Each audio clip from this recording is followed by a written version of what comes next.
energy from Dale's comet and channeling it into a power.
Friends, fans, and fine folk, grab your drinks and snacks and come on down to the Patreon Charisma Check.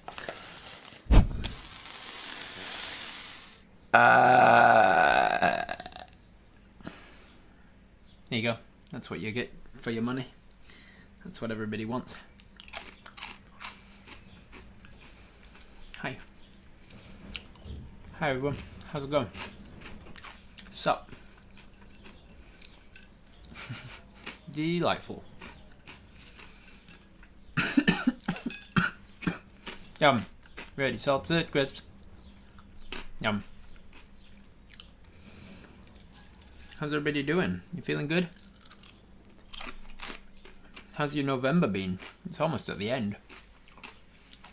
We're almost into December 2023. We're almost at the end of 2023 and into 2024, everybody. That's a fact. That's just a fact of life.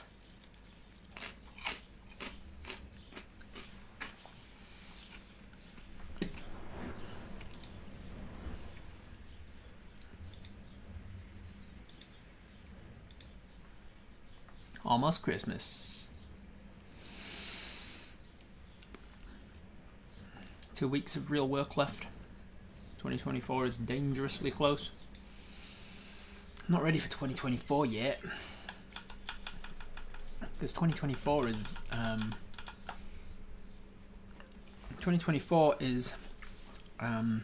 the year that they do one D&D stuff for Viva, for Wizards of the Coast, and I don't want to have to deal with there being a new edition and all, and then having to be on the train. A bandwagon. I've been like, you gotta make content about that new edition. Oh.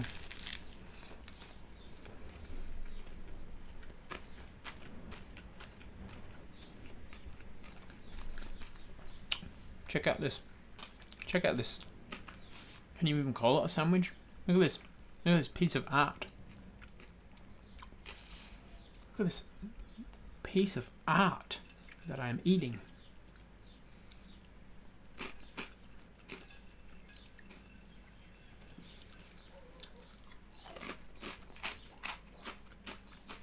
What is in this sandwich? Can you tell all of the ingredients of the sandwich? It's arranged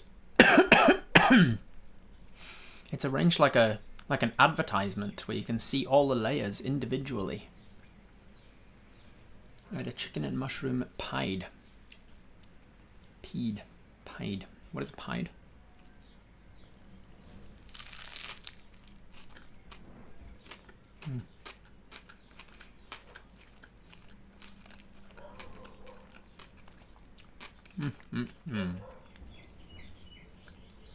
If you hold off too long, you just start to sound like the 3.5 is better. Yeah, that's why I'm not looking forward to the next edition coming out, mostly. Is just because then I have to decide if I'm going to be one of those guys that's like, I'm just going to stick with this edition because it's better.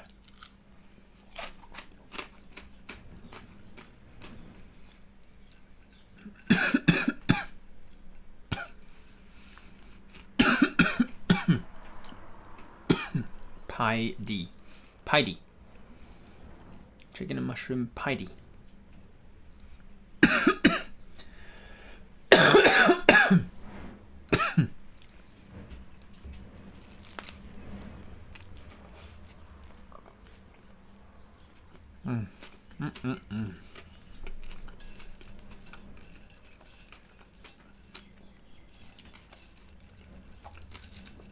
Piedy is a Turkish pastry.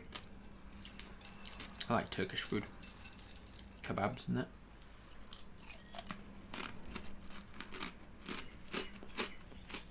Baklava. Turkish delight.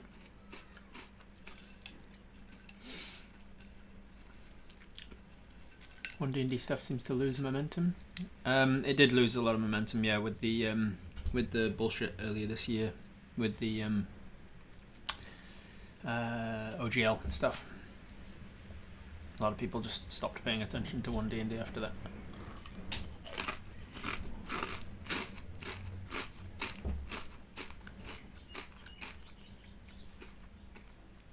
I say per day. Per day.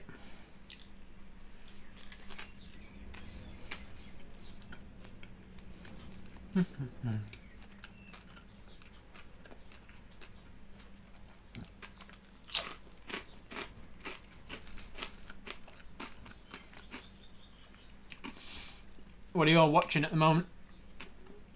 On Netflix, or YouTube, or on-demand services, Hulu?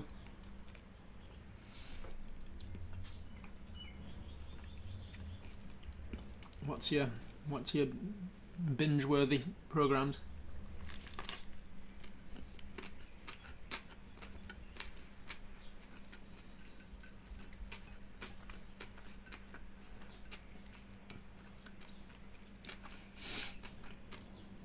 Watching Alone.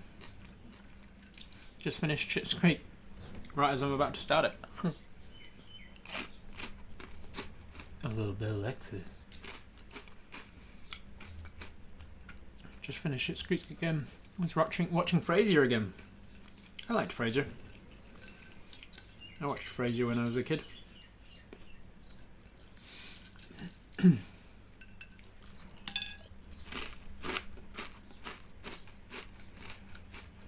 Watching Candela Obscura lately. Is it good? You enjoying it?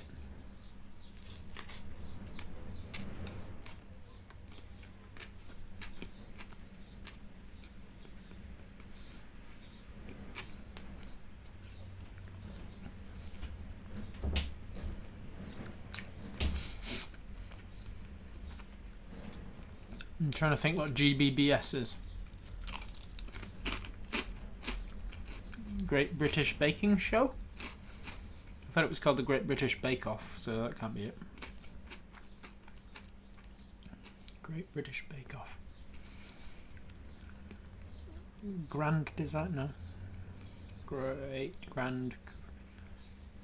British Baking Show. Oh, I thought it was called the Great British Bake Off. Or is that a different show?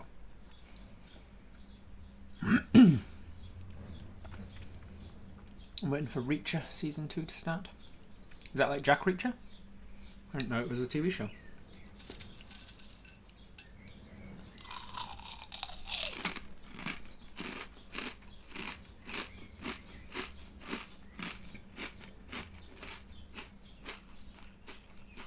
Amazing Race Australia Celebrity Edition. Who are the quote-unquote celebrities of that?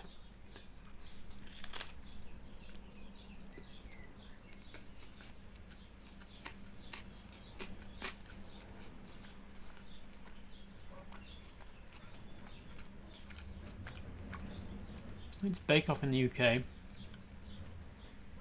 Wait, El Brown says it's Bake Off in the US, and Fancy says it's Bake Off in the UK. Catching up on the British comedy panel shows. Which were your favourite, Joe Baby? You like 8 out of 10 Cats? You like Mock the Week?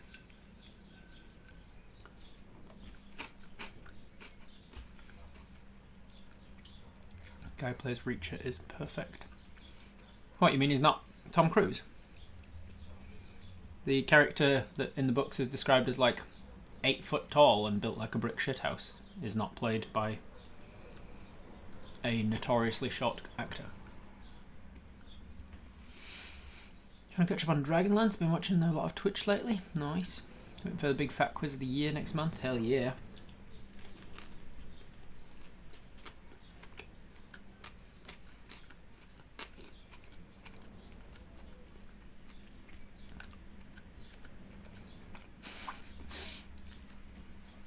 The celebrities, the biggest one was a former weatherman. Former weatherman on morning TV, and he's a celebrity. They really stretch the idea of celebrity for those game shows, don't they? For those reality TV shows.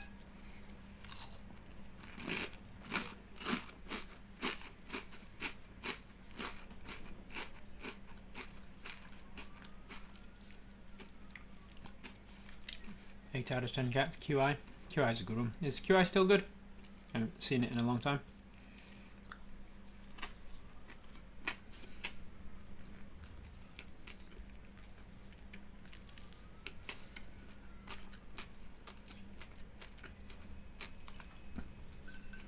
Is Mock the Week finished now? For good?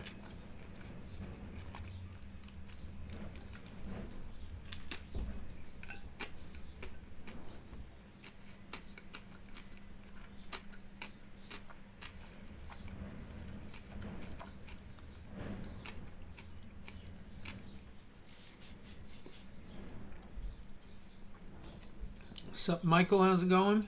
Welcome in, Felligund.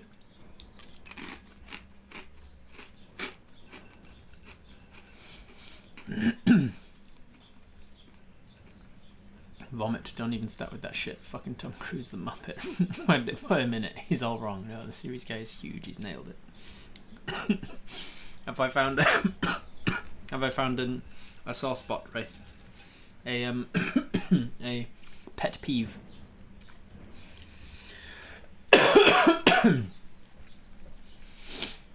So, L Brown, been on an anime kick lately. Most of the stuff I want to watch is from the late 80s and 90s. Hard to find.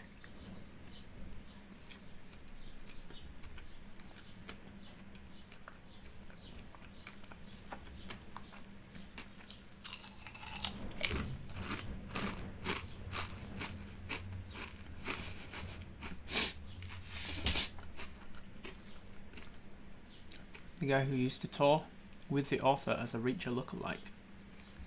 He's an Aussie cop.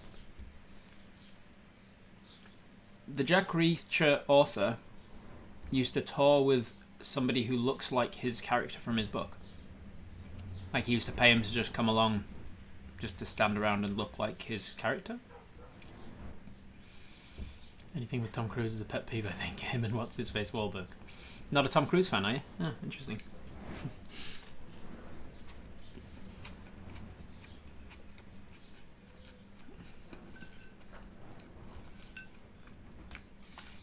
Anything with Tom Cruise in it has to have a scene of him running with his, like, Terminator hands. Anything with Tom Hanks in it has to have him peeing. Anything with Brad Pitt in it has to have him eating, I think.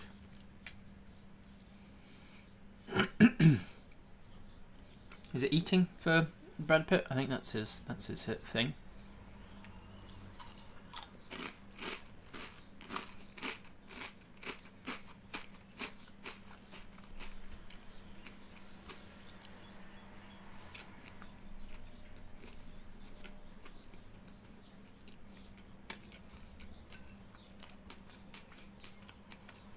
I think I missed something faulty. You got some real life mess going on. I'm sorry to hear that. Are you talking about parasocial relationships?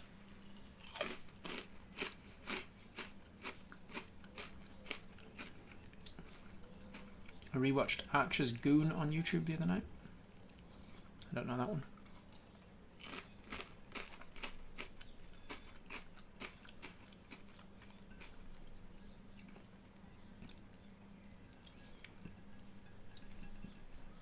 Then you stream with Rob Hartley has to have a meeting. You new? Are you new here, Nerdwitch? You new here? It's kind of the opposite.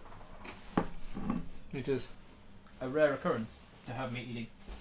I'm gonna go wash my hands.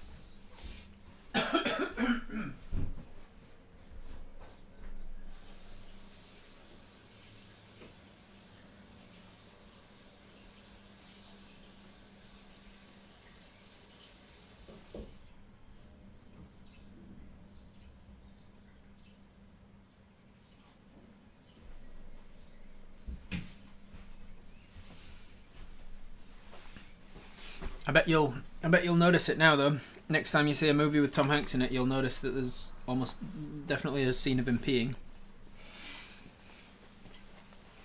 And anytime you watch a Tom Cruise thing, you'll notice that there's a scene of him running. And I'm almost certain that it's Brad Pitt that has the scene of him eating in pretty much every film that he's in.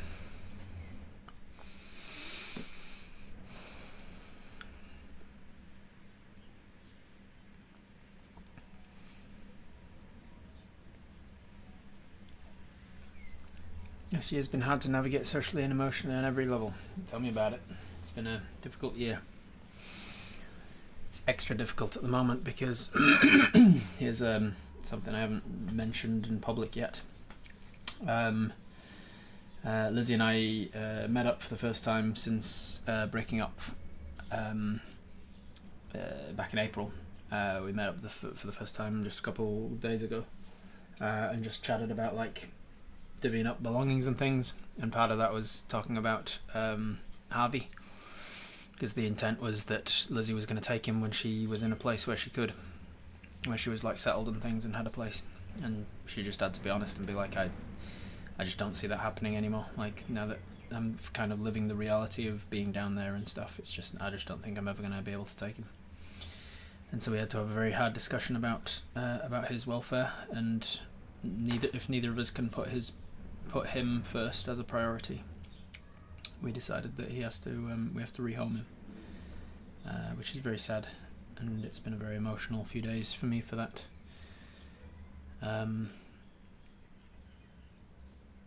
It makes me feel like a failure, like I haven't, like I took on the responsibility of looking after a dog and then I couldn't do it.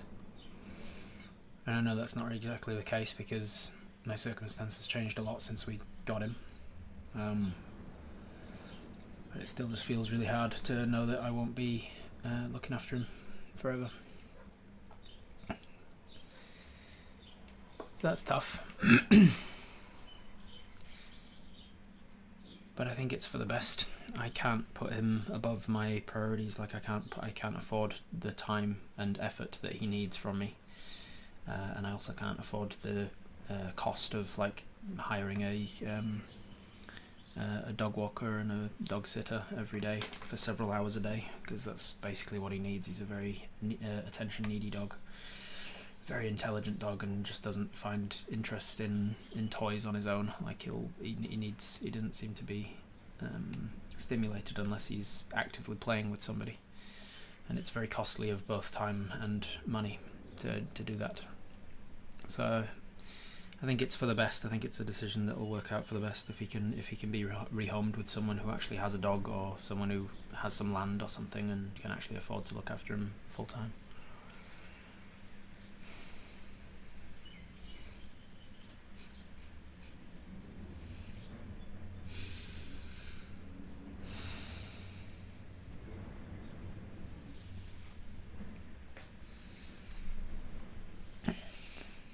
It's really hard to be like playing with him and taking him out for runs and stuff since we made that decision, and since we started the paperwork and all of the sort of the decision to rehome him.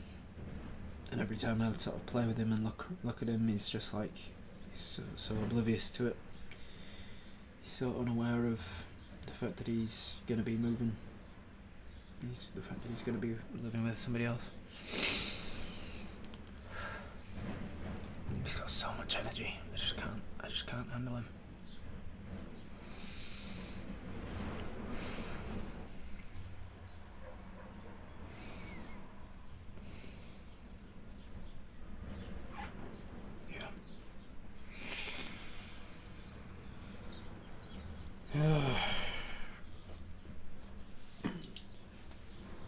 Yeah, I just don't know, man. My future's so uncertain that I just can't handle having him forevermore, because it's not just a case of like, oh, I'll hold off for another year until he like starts to quieten down, since he's, you know, after he's out of his puppy stage and once he's got less energy maybe.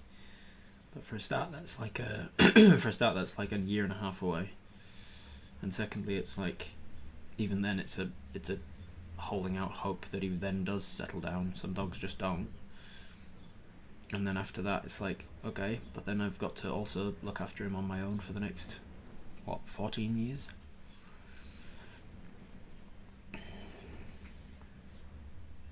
I know that, like, logically, I know it's the right decision that we've made, that neither of us can take him, and my dad can't afford to take him either. It's just very hard to know that, like, we had such high hopes and such excited expectations when we got him.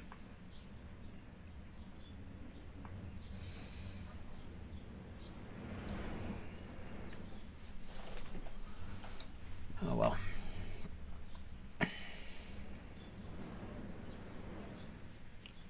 Lived in Brisbane, my mum would do a day dog sitter. Maybe go to someone I know. I very much doubt it. I don't think I know anybody that has the sort of time and energy and effort to look after a dog with his needs.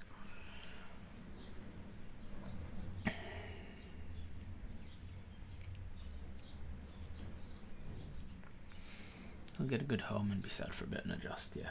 That's why I knew that as soon as we made the decision, as soon as Lizzie and I had talked, I started the process like the next day, because I was like, there's no point dallying on this. Now that we've made the decision, like he needs to be rehomed, it's better to do it early. He's still a puppy. He's fucking huge and energetic and strong as he is. He's like 27 kgs, but he's still technically a puppy. He's not even 2 years old yet. So I know that rehoming him sooner than later is going to be easier. It's both going to be easier to find a home for him, and also easier for him to adjust to his new home.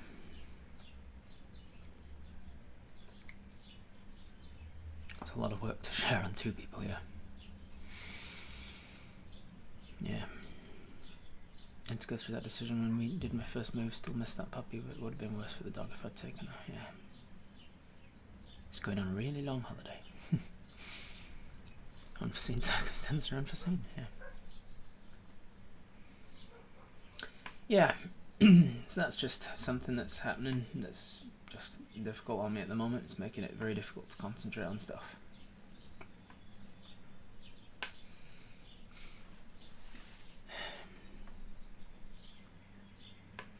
Yeah, I'm not holding out any expectations that I could or would visit him after he gets rehomed. Like, I don't know. Like, it's up to the person who adopts him to decide what level of interest he would have what level of interest they would have in having him still see us or anything. I think it's much more likely that we just sort of write that chapter off as a different chapter of the life and be like, that's how it happened. And I'm trying to excuse me. So I'm trying to apply the same sort of coping mechanisms and like what's the word? Same sort of logic as I apply to the relationship with Lizzie. Like, I don't see that as a failure. I see it as a very successful 12-year relationship that ran its course and came to an understandable end, and makes it difficult, but it doesn't make it doesn't feel like a failure to end the relationship where it needs to end. And in a similar way, I'm trying to think of Harvey the same. I'm like, it's not a failure. It's just, I had him for 2 years and I trained him exceptionally well. I was reminded of how well I've trained him when I was writing out the form, the doggy rescue people, Auckland Puppy Rescue. They emailed me back saying just this fucking shitty copy-pasted email that forgot to even replace the XXXXX for his actual name in sections of it, which made it just really obvious that it was a copy-pasted thing. We're sorry to hear that you haven't been able to look after Glendowie / Harvey removers appropriate from after all of the years that you've spent together. And I was like, in my email to you, I said that I've had him for 21 months. I haven't even had him 2 years, so not all of the years. And then we're sorry to hear you, blah blah blah. Haven't had blah blah blah. We need the following information from you, and just like a bullet point list of stuff. And it's clear that nobody's bothered to actually put any heart into it and been like, this is a very difficult situation that somebody's going through very emotionally. Let's maybe handwrite this email and like actually have somebody. This wind is suddenly picking up. Let's maybe have somebody like type out the actual email instead of just copy pasting it and making it very obvious that they don't give a shit. But part of the email there was like, we need the information on like his bio, like how big he is, what sort of description of him, yada yada. We need his training level. Have you used any trainers? What sort of commands have you trained him? Blah blah blah. And as I started to write out the commands, I was like, maybe I'll pick it up actually, maybe I'll open up what it was, because I surprised myself with how many commands there actually were.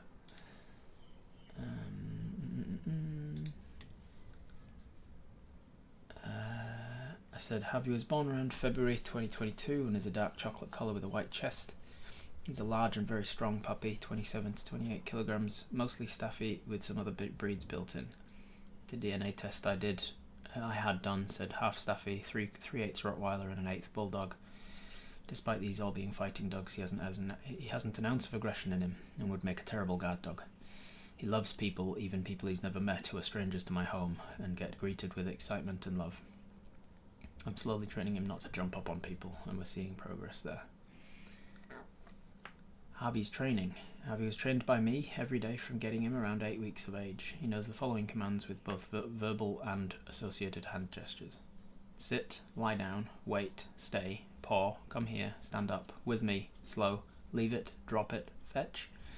Okay, free, speak, whisper, quiet, drink, gently, up, down, outside, inside. And then even after this I remembered another one that I I didn't have, which was backup. And I also got him to know backup as well. And I said the only command I've tried teaching him and had no luck with is shake for when he's wet. It just won't stick no matter what my approach is. And then I went on to talk about how he is when he's walking and how he is with other animals, what he likes, what he dislikes. And then filled out a change of ownership and relinquishment form, which was very difficult. It was very difficult to sign that form because it was very official and final. Picture of his vet book with his booster shots, his council registration picture, and then lots and lots of pictures for their Facebook page. Yeah, while I was writing out those commands, I was like, oh man, I've trained him in a lot of stuff. Like, and all of them are commands, not tricks. Like, I've never trained him to roll over or beg. Stuff that's just tricks. Because I don't give a shit about tricks. I give a shit about him being a good dog. Like, being a well-behaved dog. Being not intimidating for his appearance and size and stuff. So I try to look at that and I go, like, I think I've done a good job. I think I've done a lot of work for whoever ends up taking him. They'll appreciate what I've done, hopefully. We had to rehome a cat that wasn't happy and settled with us super hard, but we knew it was best for her. Yeah, that's good.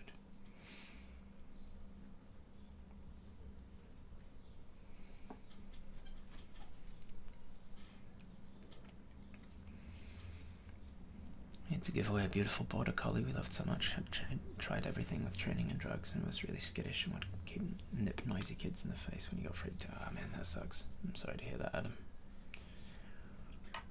3 young kids and friends, it wasn't safe, yeah.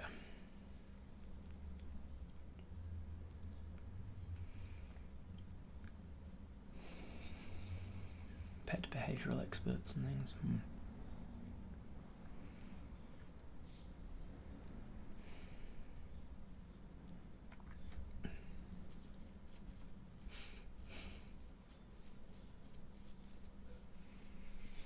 He's all toilet trained? Yeah, 100%. Almost to his detriment. The other day he had the runs and was a little unwell, but he still didn't go inside until to the point where his whining in pain woke me up at like 3 in the morning, and I was like, what the fuck is he? Oh shit. Went downstairs and let him out, and as soon as he went outside it was like run to the toilet all over the yard. I was like, okay, well, thank you for holding that in, buddy. But I'm sorry that I was not here with you. I ended up staying up most of the night with him.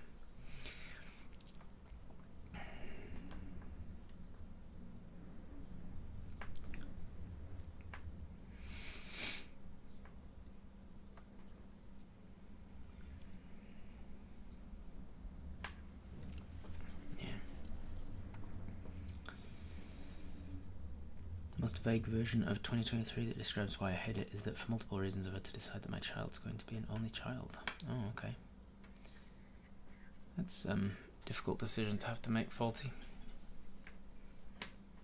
Sorry that 2023's been a difficult year for you as well. It's been a very turbulent year. I met up with somebody the other day on a job. I was doing an acting job for the pharmacy stuff that I do, where I had to pretend like I was a patient at a pharmacy clinic or whatever, and do it over and over and over again for the graduating pharmacists, so that they could train into certain circumstances. Like, what would you do in this circumstance? It can be quite a fun job. But I was on this acting job, and I met up with one of the other actors. I was like, "Oh, hey Leon, how are you going? It's been years since we saw each other at drama school. How's it been?" Sort of small talk. And he goes, "How's your year been?" And I was like, "Oh, pretty good." And then I thought, no, that's the very automatic response. I was like, "My year hasn't been pretty good. My year's been the most turbulent year of my life. My entire life got turned upside down this year. Like I'm in a very turbulent time, but at the same time it's been excellent. Like, it's been a fantastic year. It's just been incredibly difficult in parts. 2023 has been an excellent but terrible year at the same time. Like, at various times throughout the year, it's been high highs and low lows this year. Yeah, been a very, very interesting year. Having to give up my chow was one of the toughest things I've done. Yeah. This time last year was so hopeful and exciting and felt like life was in my control. Yeah, I'm sorry to hear that, Faulty, but also remember that, like, use that to remind yourself that a lot can change in a year, and that means it can change the other way in a year as well. This time next year, you might be looking back on the year and going, "This has been the best year of my life."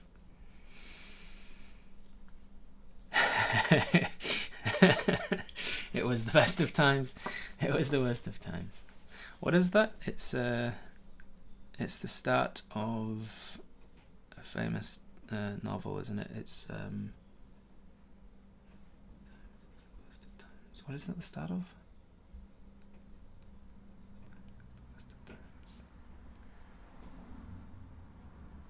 It's a Dickens one, was it?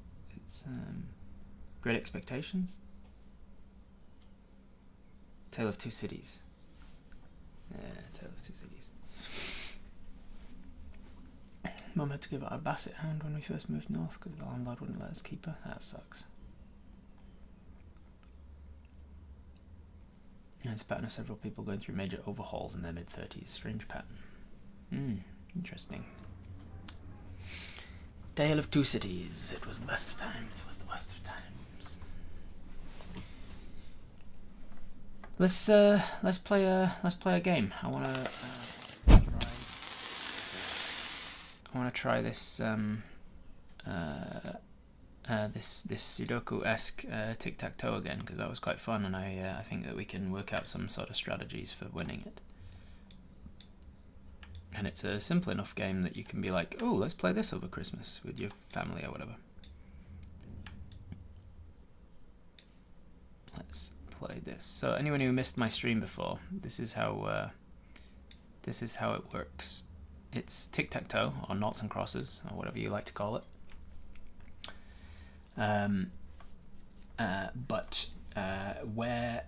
So you've got 9 different tic-tac-toe boards, and you've got to win.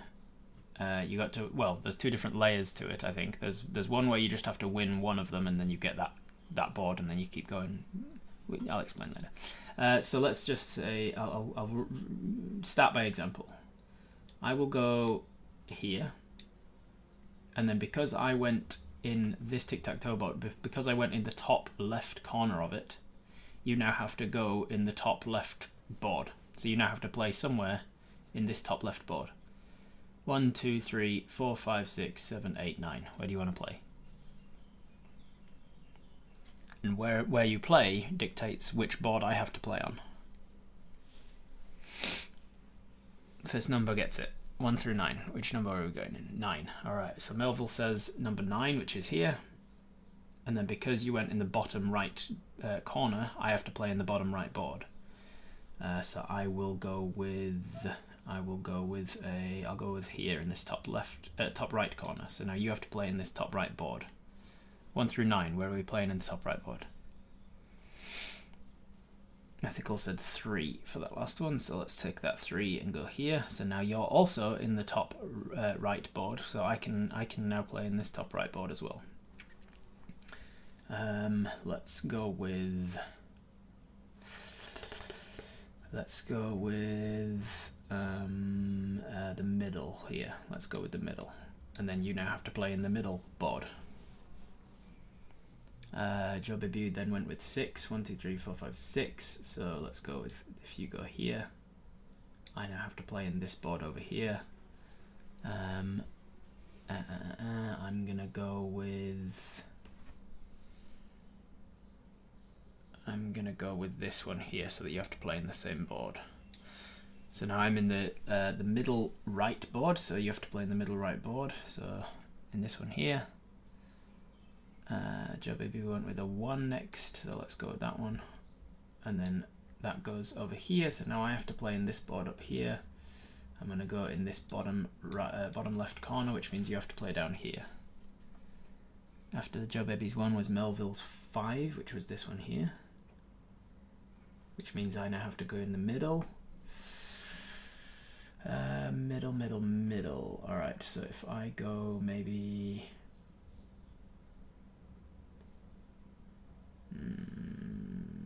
let's go up in this top corner, which means you have to now play up in this top corner. Felagund wants to go in square 12. That's not how this works, fella. JMT wants to go in square 2, which is this one here, which means that I have to now play in this board in the top middle. And if I go, let's say, let's go in this. No, let's go.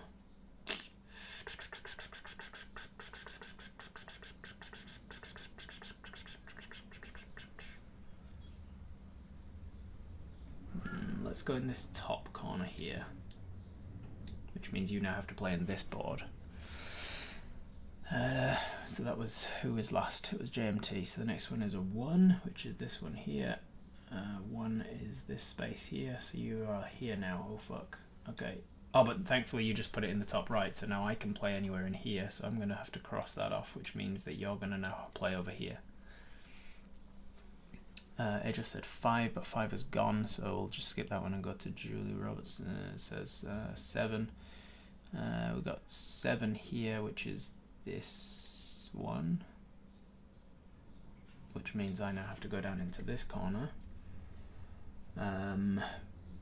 I don't want to put you in the top corner, do I? I don't want to put you over there either, because then I could lose. So let's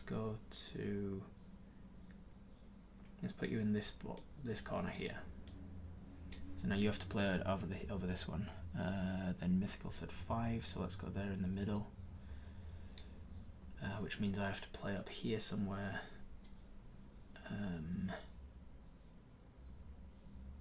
Let's say if I go here, I think that works, and then you have to go down here. Mythical said 5, and then Michael said 8, which is this one here. You went with this one, which means I have to play in this box here. I can't put this corner, then you win.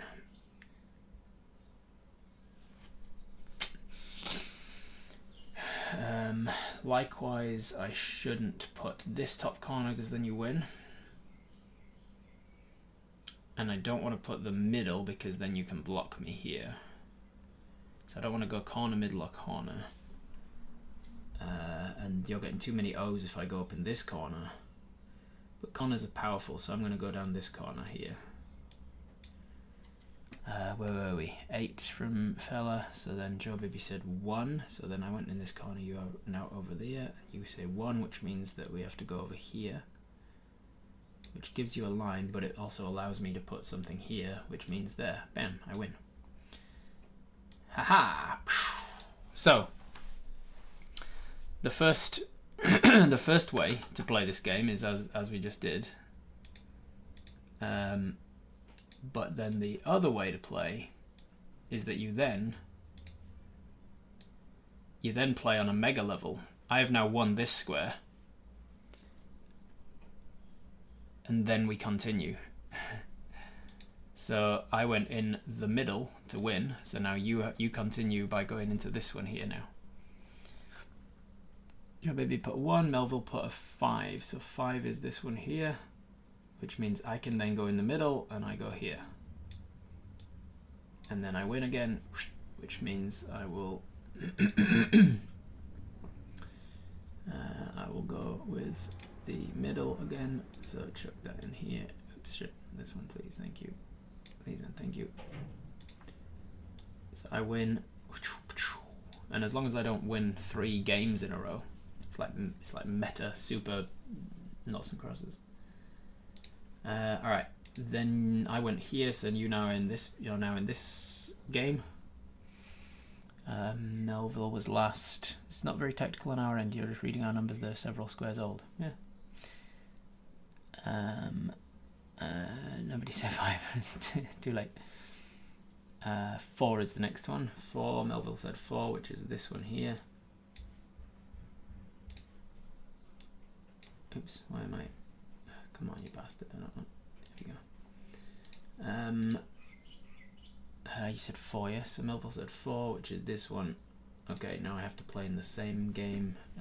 I'm gonna put. Oh shit! I don't want to put this one because then you win. Let's go.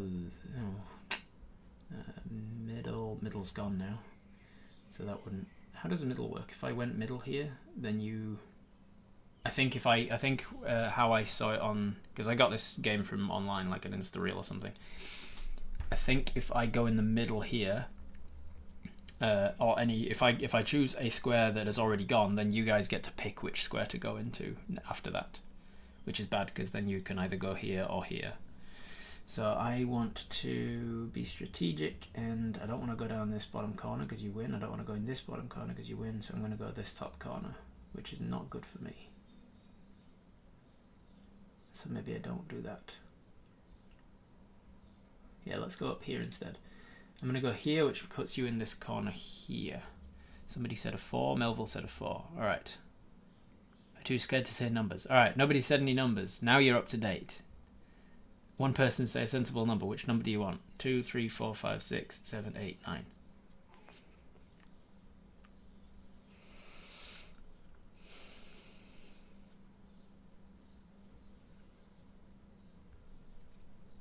Five. All right. Taylor was first. So you're going in the middle, which allows me to choose where I want to go. So I am going to go in this box here, and I'm going to win this square. Thank you, Taylor. So I'm going to win the... Fucking hell, why do you do this? You do that, and then you do that. Alright, so now I win this square. And then it's back to you. And I went in the top. I went in the top right in order to win. So you can now go. You now have to start in this square over here. All right. And Mythical said 9. So you guys are gonna go there. Which means I have to go down here. Which means I am going to put mine here. Which means you also have to play in this box. So I'm going to assume that you want to go here, but I don't know. Do you guys want to go? Do you guys want to go and block this one at this point? Or do you want to go as Fancy came out with the number randomly while we were doing other numbers and go this one? You know, block, or do you want to go somewhere else? Block. All right. So you guys go here to block, and then that puts me into this box here. I don't want to go in this square because you'll win. I don't want to go in this square because you'll win. I don't want to go in this square because you'll win. Wait, no. Sorry. Yeah, God, I was getting myself confused. This bottom corner, you win. This bottom corner, you win. Holy shit, this top corner, you win in 2 different ways. Any of the corners, you win. And by extension, either of these 2 you can win as well, because you can choose which box to go into. So the only way you can't win immediately is this one or that one. Neither of which are good moves for me, so I'm just going to go with this top one. I'm going to go here, and then you are in this one now. And Yeah, you're in the top box now. Go. Which one do you want to go? We've got 2, 3, 4, 6, 7, 8, 9. First number gets it. 8, Melville says. So we want to go this one, which forces me to put something in this box. Shit. You did it, Melville. Well done. Alright, so if I go in any of these 3, you can win. If I go in this bottom one, you can win. If I go... Aha! I've got this one. This one you can't win. Not immediately, anyway. I could go in either of these 2 and not allow you to win. So if I go, for instance, here, then it forces you to go here as well. Yeah, that's going to work out well for me. So I'm going to go here, and then it forces you to play in this box as well. Do you want to go here to block? That will force me to play in this game.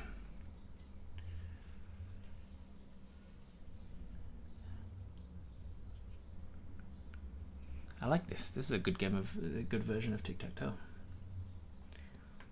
Whoever invented this, good job on them. Do we want to go here to block? Are we blocking?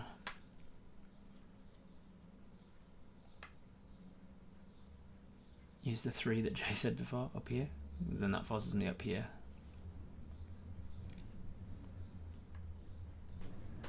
Block. Alright, you guys are going to block here, which forces me to come into this category, so I can now play here. Wait a minute. If I do, that forces you up here, and then you can win this. Although, if you win this, you can't win the mega game from that square.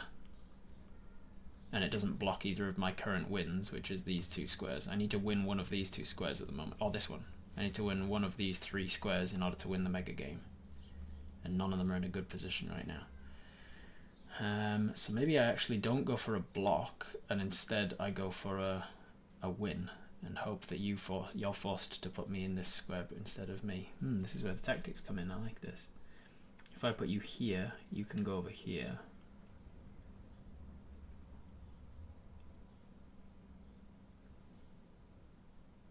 This is going to be interesting. I'm gonna do this. I'm gonna not block you instead. I'm gonna go here, which means you now play in this game. All right, where are we putting here? Keep in mind that if you go on a place that's already the border's already gone, then I get to pick where to go, and I will pick here and win, and then I'll win the mega game too.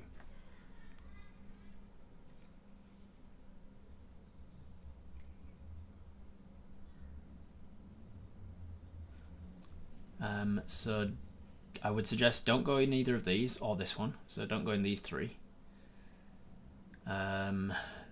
If you go, let's see, I'm currently not in a position to win anywhere other than in those 3 boxes. So these 3 won't have me win immediately. So do you want 3, 8, or 9? Excuse me.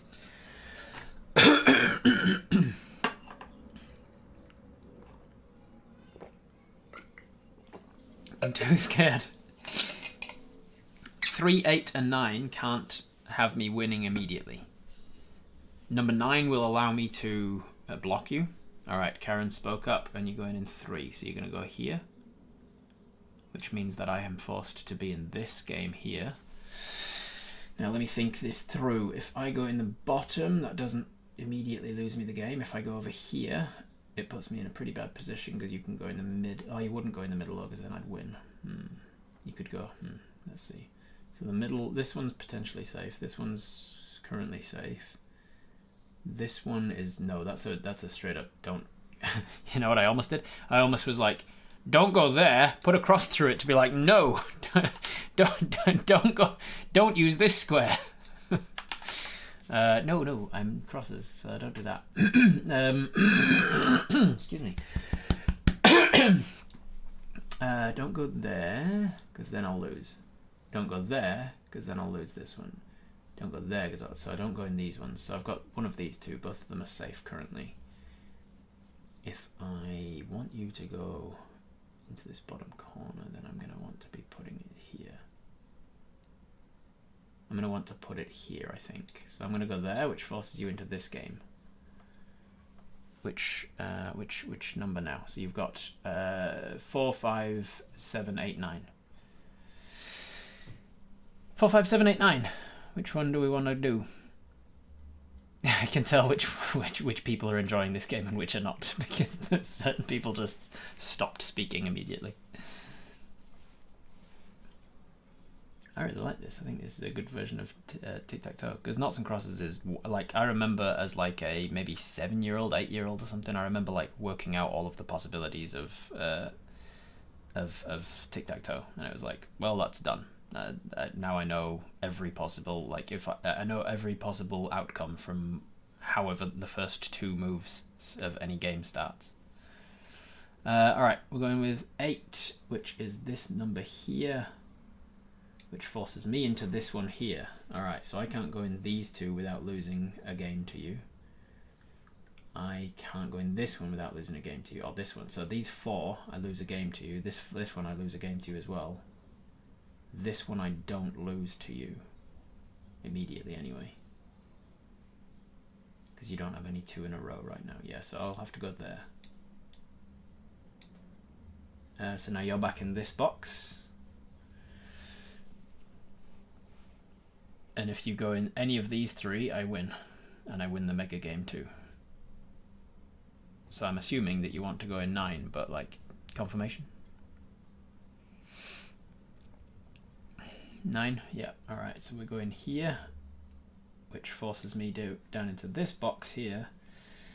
So now I can't go here, or you win that mini one.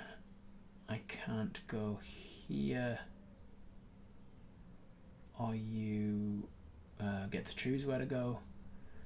I can't go here, or you win that mini one. I can't go here. I can go here. Tell you what I could do, thinking it through several steps in advance.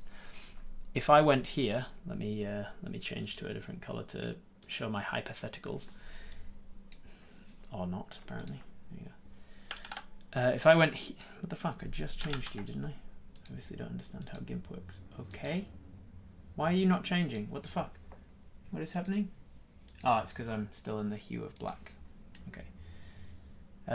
So if I went here, this is a blue hypothetical, then you would be forced over here, and then hypothetically, if you went there to win, you would win this one, but then you would have just played in the one that you've just won.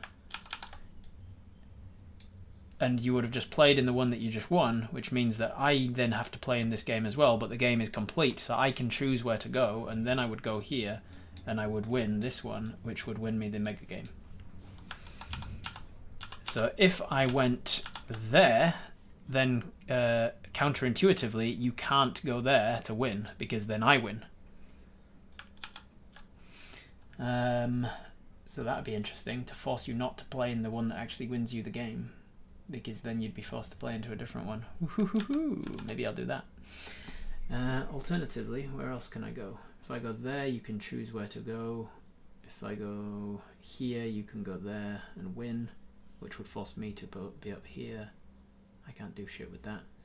If I go down here, then that forces you into this game, and if you lock this up, then I win over here. Let's do it. Let's play it out. Let's see how you strategize, knowing that you can't play optimally otherwise. Oops. Don't want to be red actually. I want to be black. Alright, so I'm going to go here, which forces you up into this game here. Which number do you want to take? Orez takes control and commits tic-tac-toe suicide and does it anyway, because we all know how I commit to things. That's true. If the first person to speak says 2, you know how the game ends.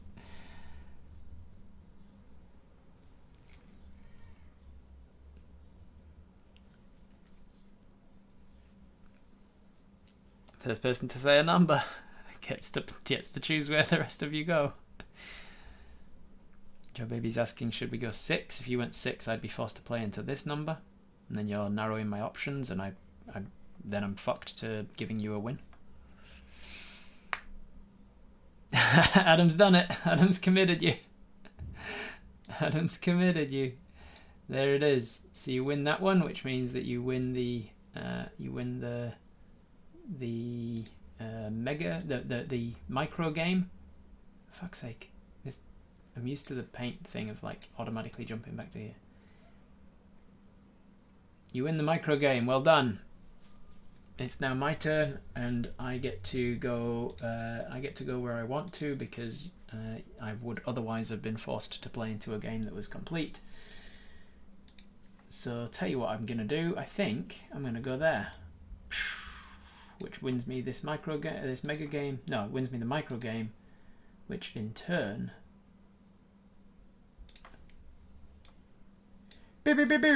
wins me the mega game. Mega game win. That's good. I like that. I like that game. Group 2 is the only one that mattered anyway. Now we play a game where we make up all the rules and we only listen to advice from past Rob, not current Rob. What? You make up all of the rules. Oh, right, like I was doing. I was placing you wherever you wanted to go. Yeah.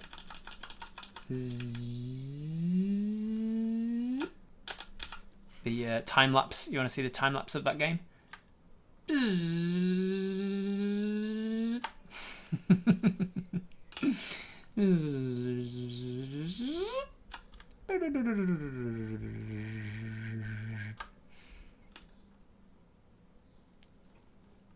What if we'd gone in 6?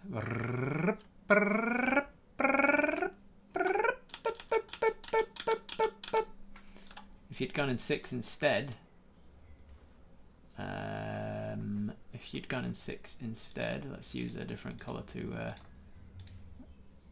continue from here. Then I'd have gone over here. If I'd have gone there, you'd have been able to place wherever you wanted, which would have got you at least one win. You'd have been able to block this row. So I could have gone there or there, and it'd have given you the win either way. That one, I probably would have. Either one doesn't really make a difference to me. I probably would have gone there. Because then you would have gotten the option. You would have been forced to play in the middle, but the middle's finished, so you would have been given the option of where to play. You probably would have gone maybe here, because then that wins you this. God damn croaky. You would have won that one, which would have forced me to play up here. I would have been forced to play maybe... I need to force you to play in this bottom right corner in order to win, but none of those are possible. So I need to force you to play in this one. Force you to allow me to play in this one, which means I need you to... Ah, shit, all of those are gone as well.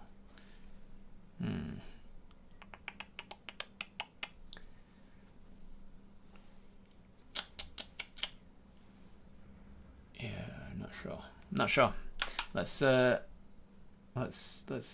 that away. Let's put it to just a simple vote if you want to actually play again now, and I will stop at every opportunity and give you a strategic chance to actually jump in. Or are you guys not enjoying it and you want to do something else? I'm happy to play again if you want to play again, but if the majority of you are not enjoying it, then let's move on to doing something else instead. I don't think there's a way to vote in YouTube. Is there a vote in YouTube? I don't know. I've never actually looked it up. Vote. Poll. I don't think there's anything. Whoa, what the fuck was that?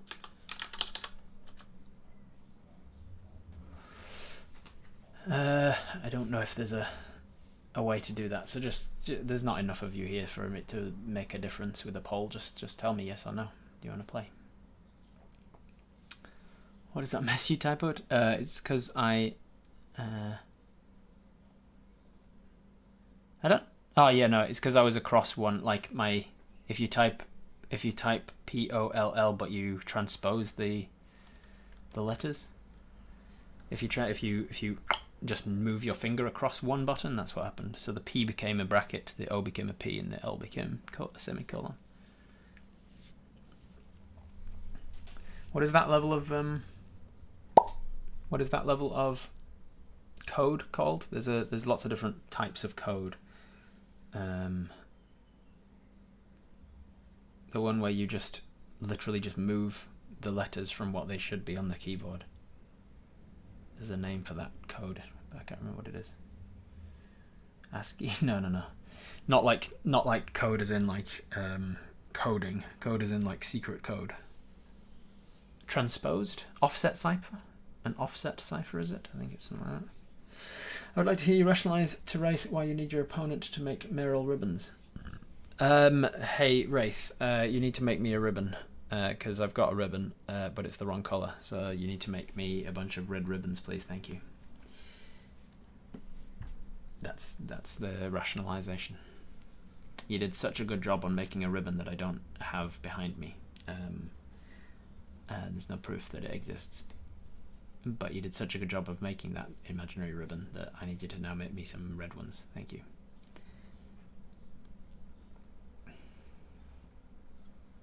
The Caesar cipher is what you're thinking of? I thought the Caesar cipher was the one that's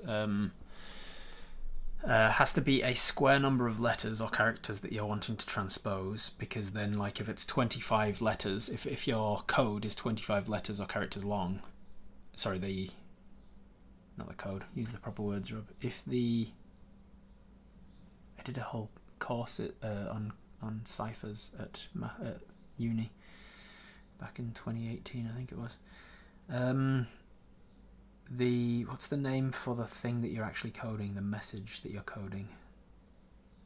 The cipher is the name of the coding system that you're using, the decoding system and that. But the thing that you're trying to code, the secret message, is called the...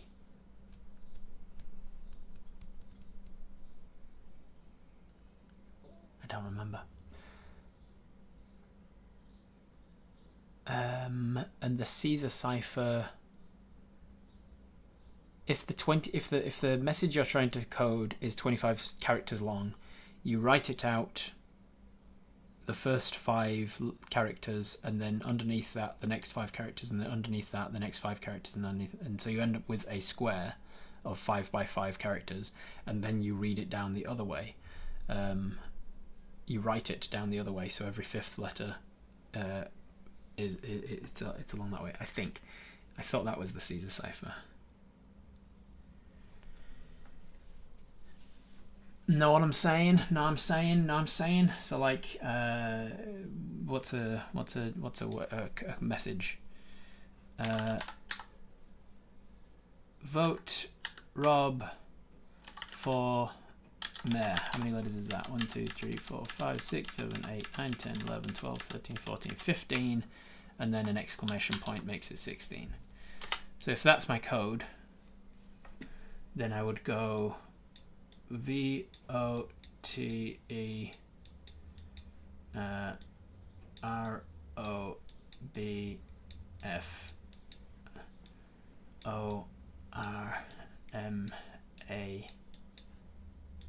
ROBFORMAYOR exclamation point. And then the actual code would come out as VROY. VROYO ORO. There's a lot of O's in this and R's. VROTB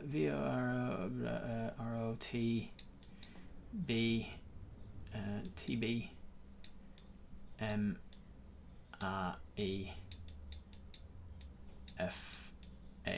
exclamation mark, and that would be your code. I think that's a Caesar cipher. And then fully how Enigma machines worked while researching for work. That was fun.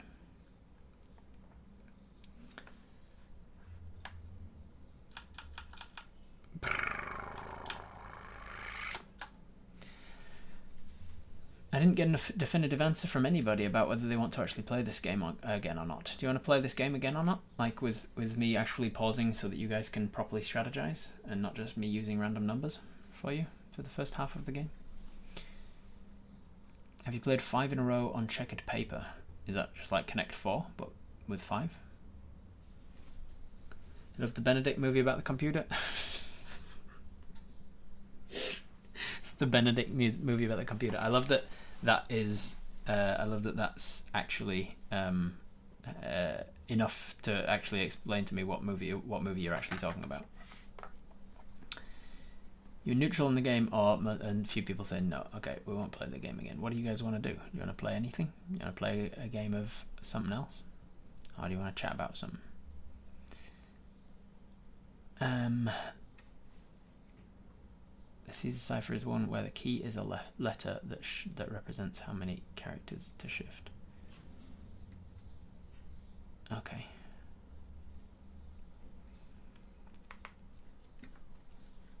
What is the Caesar cipher? I need to see that now. Caesar cipher.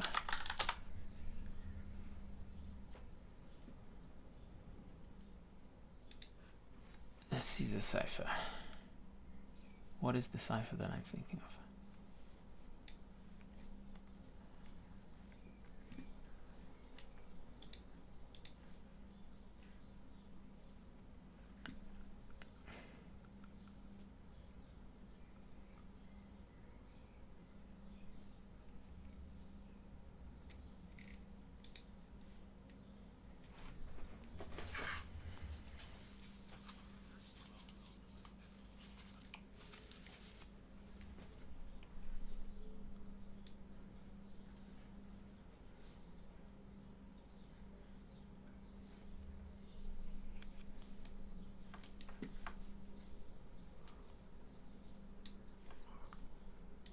If you haven't checked out Khan Academy, by the way, this website here, Khan Academy, it's incredible. It's like a free online university.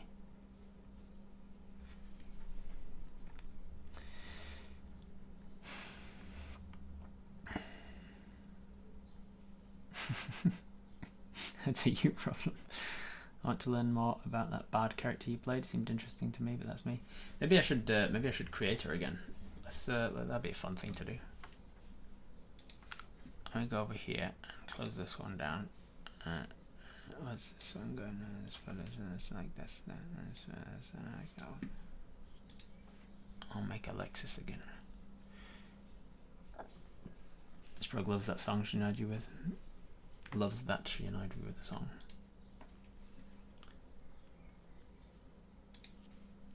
Should be really easy to make as well, because I remember who they were.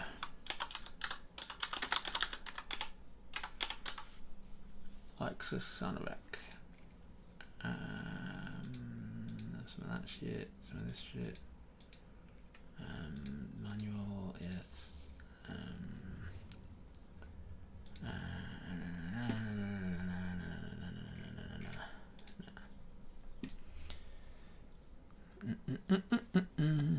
Just doing impromptu Twitch tales. Easy.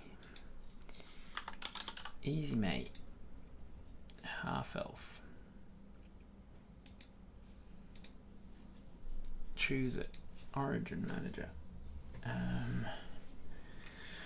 Don't think I needed that. Skill versatility.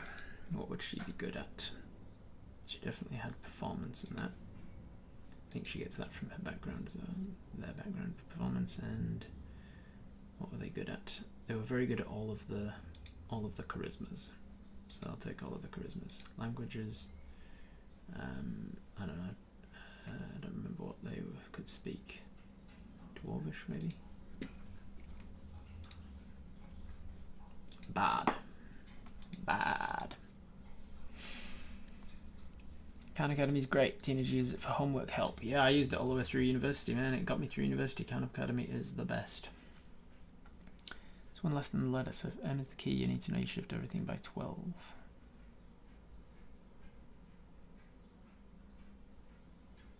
Husband's on the phone to his mother-in-law trying to eavesdrop. Joe baby. Eavesdrop, because it comes from being in the eaves of your house, which is the overhanging bit of the house. Because if you were hiding in the eaves of somebody's house, you could listen to them through the window, but you risked dropping. Eavesdrop.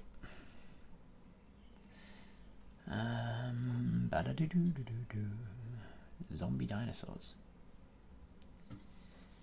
What bad character is this? It's my character that I played in a home game with a friend a while back, and then she stopped running the game. And then we were talking about it on stream earlier today, and I was like, oh man, I missed that character. And then I couldn't find their character sheet anyway. So I was like, yeah, fuck it, I'll what did they play? They played a bunch of stuff. They had a harp for sure. They had a little harp, like a hand harp of some kind. Is one of these like a hand harp? Is a lyre like a hand harp?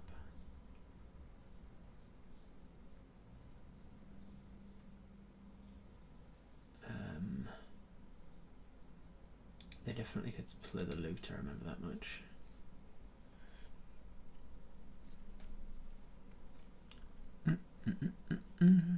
Who's getting married, Wraith? Married and birthdays and stuff. Faulty has an intense dislike of being sweaty. Don't get sweaty then. Or wash afterwards. The lyre. Okay, so it was the lyre, the lute, and I think maybe flute.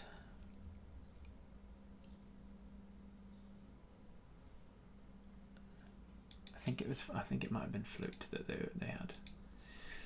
What else they got? They got deception. They've got what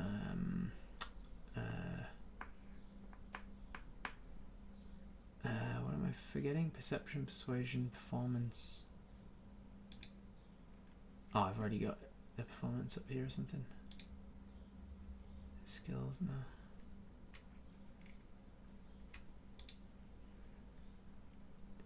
Deception. Intimidation's the other one that I'm forgetting. Yeah, intimidation. That makes sense. So take that because they have all of the charismas. That's why you said Christy. I did say Christy. Yes. You're talking about why she's no longer doing the game that she was running. Yeah, she stopped running this game ages ago, though. Like long before she was with Josh. I don't remember what her stats would be, so I guess I'll just do them all again. What stats do you get? Charisma score by 2, and another of your choice by 1. Another 2 of your choice by 1. Okay. Let's go with charisma to that. Was it the panpipes? I don't think that it was the panpipes. I'm pretty sure this is the only character we've played that have panpipes. Panpipes proficiency. Let's take that one. What were they? I think they were pretty wise. Like, they were pretty high wisdom, intelligence, and charisma, I think. And then I think the rest of it was in dexterity, and then they just had like an average con, maybe. Yeah, something like that, maybe. I don't know. I think that was about right. A weak character that's pretty good in everything else.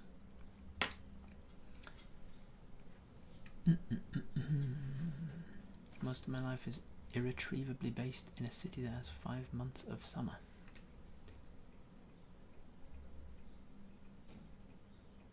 What? I was getting sayings wrong. This is why teenager use Khan Academy for homework help and not me. Background. Definitely an entertainer background. Acrobatics and... what else did they have? From memory, I think they had... might have been like a history or something. Insight? I think it was insight because they're pretty good at reading people. Tool proficiencies. Maybe another drum? Another something? Musical instruments. Shawm, why not?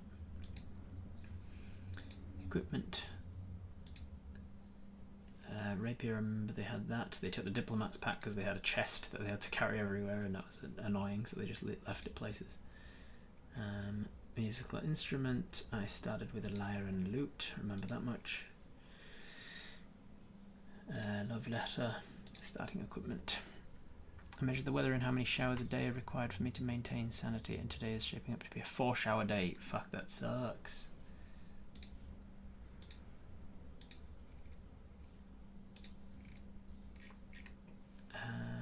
There you go, boom. Your character sheet, Alexis Sanovac. The fun part comes in me now writing into the notes all of the songs that I had, because the fun part of playing this bard was that they had a bunch of songs in their repertoire. Songs, and it was like comedies, 3 bugbears and a kobold. It was something like that.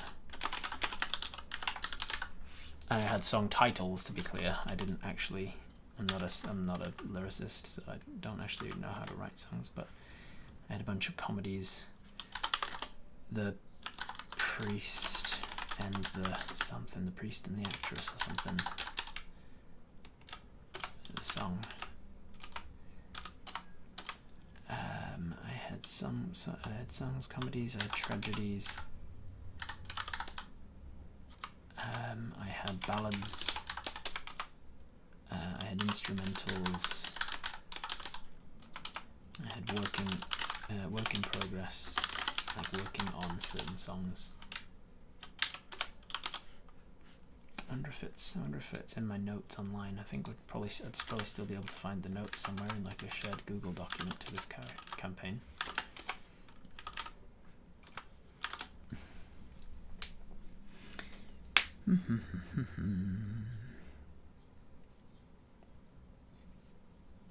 Proof that Rob is eating on stream in Discord gallery. Oh god. Tragedies. See if I can remember any of the songs that I had in that repertoire. Something about a rose.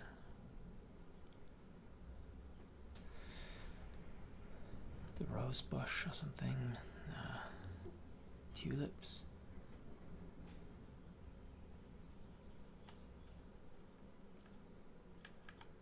There's something. I'm gonna just come up with something. Rose petals over Carillon. Come up with some kind of a name.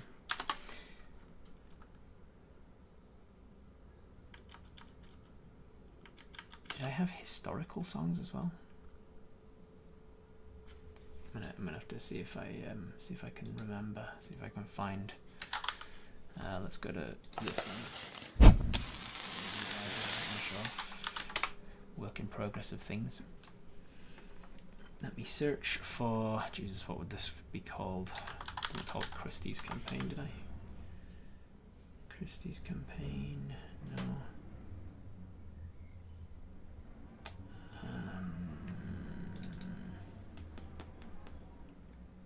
Nope, that wasn't it. I'm finding all sorts of fun things though. What was this document? No.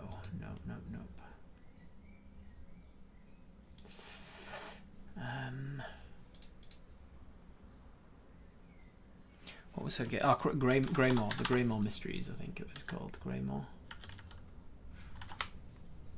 The Greymore Mysteries, here we go. Haha, look at this.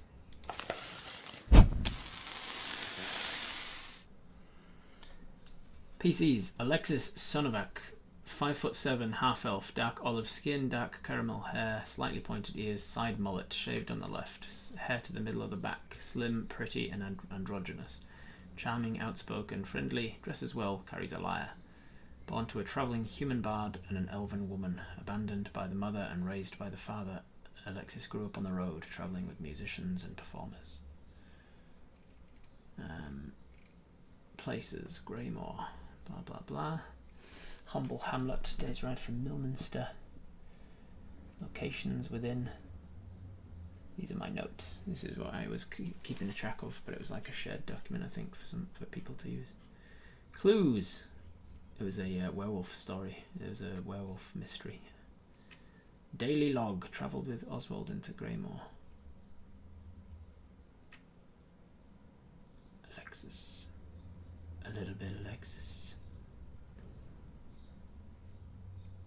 Breakfast at the Drained Pint. Lawton. A ditty for Tall John. Tall John, Small John, matter of perspective John. Smarts of old, hearts of gold. Very well respected John. Brains of a thinker, company of a drinker. Tall John, Small John, matter of perspective John. Don't know where I came with. Oh, Alexis sings Tall John a little ditty they just wrote. Apparently we left. So where did we leave off? Approaching Hop's farmland, about 3 hours out of Good Day Gardens. Ground rumbles continue, past some stone walls, the rumble again. Elric speaks with animals and hears help, it's chasing me, so turns into a badger and burrows. The others all climb up into a stone wall. Badgeric drops into a tunnel, turns into a giant centipede, scares the badger back into an ant cake. Scurries back to the surface and warns the other as it bursts up to the surface. Dissonant whispers, readied magic missile, arrow, etc. It burrows again, comes back up with 2 smaller ones to start to emerge. We annihilate them and Alexis puts the last one to sleep. Walk on to Good Day Gardens, meet with the village elder, Tall John. Tell him about the ant-cakes in the mist and an undead day to the north. We head to Eldric's place, lots of labelled pots and flowers. Meet the farmhand Griffo, tea and biscuits. Elric is approached by an elderly halfling as she leaves. That's the last we did of this game. Play Scriblio with only D&D words? What is Scriblio? Is that like Scrabble? No worries, Adam. See you later.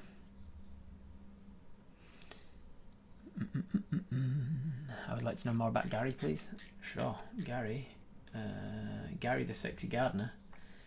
A 3-foot-something forest gnome with pale skin and sandy blonde hair. Weedy, nimble, wears reading glasses. Gary grew up in the gnomish settlement of Lake Storm, above the temple to Mystra, goddess of knowledge and the arcane. He is studious and well-learned. It's like Pictionary, like Gartic phone. Draw pictures and the first one to guess right gets the most points.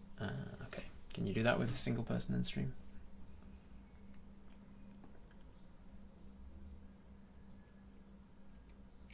Unfortunately, it doesn't say anything in my notes about any of my songs. Oh, Sods of the Lady. Sods of the Lady was one of those things that I was working on. Because it was an organisation that we had to work with.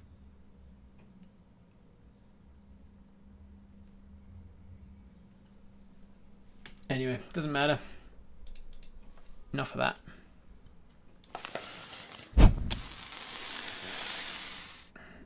And tips for BBEG creation. Just something I've been curious about lately. What makes a good one? What makes one memorable? Connected to the players' backstories in some way, or connected to who the players are, who they discover themselves to be on the journey. Feel like a product of the world, by which I mean like the BBEG feels like they could only really fit into that setting. What else? A BBEG that feels like you could empathize with what they're doing, even if you don't agree with what they're doing. You can empathize where they came from. You can understand the reasoning behind it. A BBEG that believes themselves to be the good guy of the story. A BBG that's powerful enough to warrant a group of adventurers tracking them down, I guess. And that doesn't necessarily mean like high level and able to cast a bunch of spells. Just if they don't have that, then they need something else that is equally powerful, like a huge following or a lot of money and wealth and resources or political power or something. Everything hurts when I move. Why did I dance so much? Why were you dancing, Wraith? I didn't get your answer before. What were you doing? we had a wedding or something.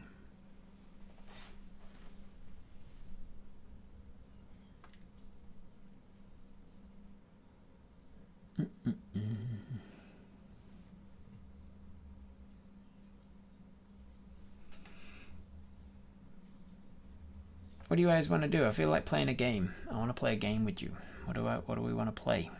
Is there some sort of simple game that's good for like 20 questions or something? Oh, have you played Where Am I? You probably have. You probably, if you have, you haven't have heard it by that name because I just made it up. I'm sure it's a game that other people have made up as well, but I made this game up. It's called Where Am I? And it's kind of like Who Am I? Have you played Who Am I? Who Am I is like 20 questions, but for celebrities or like famous people, where you think of somebody, you think of a character or a person, and then you answer yes/no questions until they work out who it is that you're thinking of. Well, it's like that, but for a place in the world. So if I say Where am I? That means that I'm thinking of a place, and you have to work out where it is. It doesn't have to necessarily be on a place on Earth or a place in the real world or whatever. For instance, I was playing this with AJ maybe. So I was playing with somebody, and they chose the it was AJ. She chose King Julian's throne in Madagascar. That's where she was. She was sitting in King Julian's throne. Whereas I was playing it once, and I was in the Sea of Tranquility on the moon. I've played it another time where I've been like between the feet of the Eiffel Tower. What was the game I mentioned before? Pancakes or Waffles. You want to play Pancakes or Waffles? All right, I'll play one round of Where Am I, and then I'll play a round of Pancakes and Waffles. So I'll go with okay, I've got one. Where am I? You can ask me anything as long as it's yes/no questions. I'm just going to pull up the thing that I'm looking at so that I actually know how to answer certain things. Where am I? Am I on Earth? Yes. Am I in the Northern Hemisphere? I am not.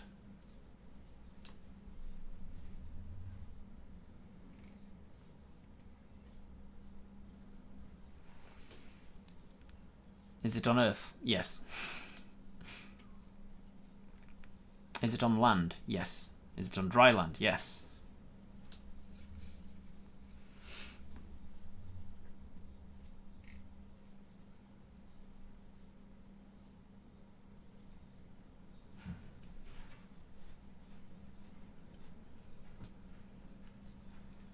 Is it hot most months of the year? Oh, that's a good question.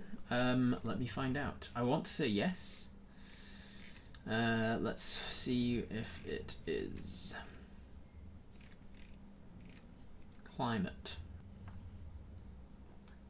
The daily mean temperature. Hot. I would say yes. Hot depends. Like, it depends what you mean by hot, I guess. If you want to give me a range of temperatures or something, then I can get a little closer to an answer for you. Is it populated? Yes, it is. Yeah.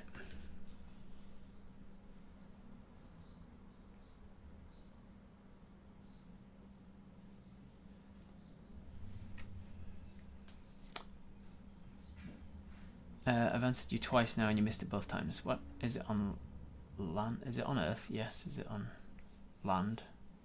Yes. Oh, you answered me about why you were dancing and shit. It was a 21st birthday party, yeah. I saw that. Is it a tropical place? No.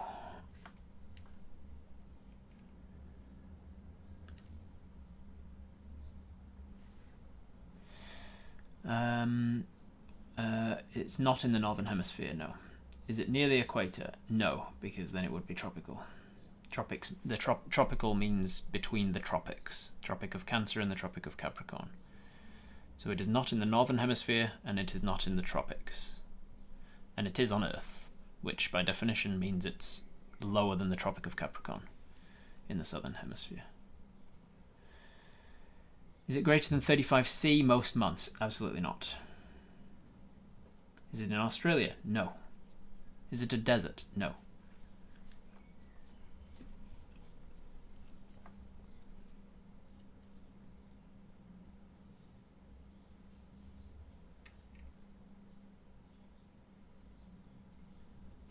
Is it in New Zealand? No. Is it hidden? No.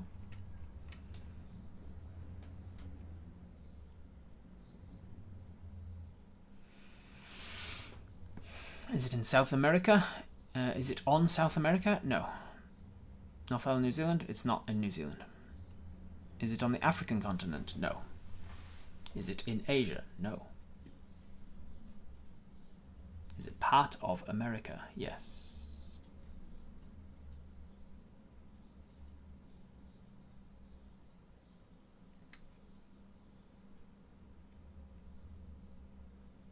Sup, Cecily? How's it going? Welcome in. We're playing Where Am I?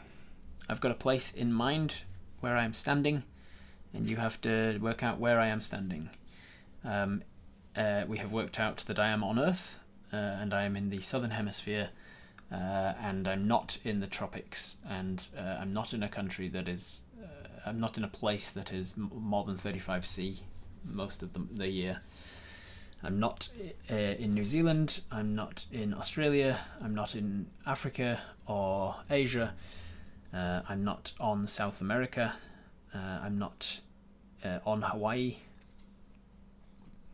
I am on dry land. Part of America and not Northern Hemisphere, correct.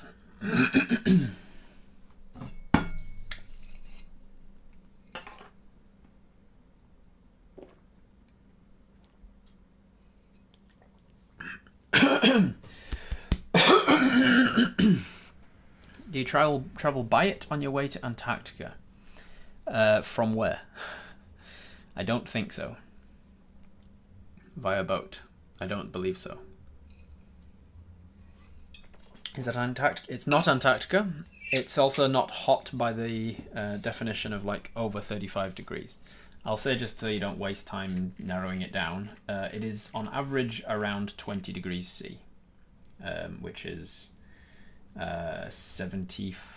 It seems to range between 65 and 75 degrees C on average on the daily mean temperature, with the average high temperature being in the high 20s. That's about 80 degrees C, 80 degrees F. Are you in South America? Yes.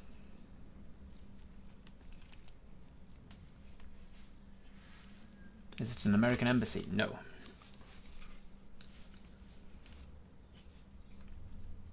It's not South America, no.